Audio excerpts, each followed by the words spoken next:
Let's talk about the pharmaceutical industry. It's an industry that's got lots of problems.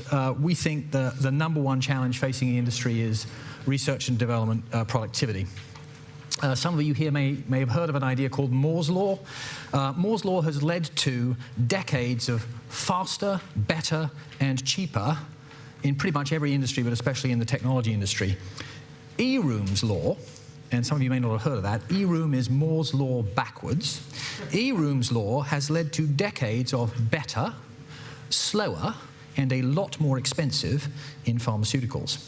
So R&D productivity in this industry has been halving every 9 years for 50 years. That's a very bad trend.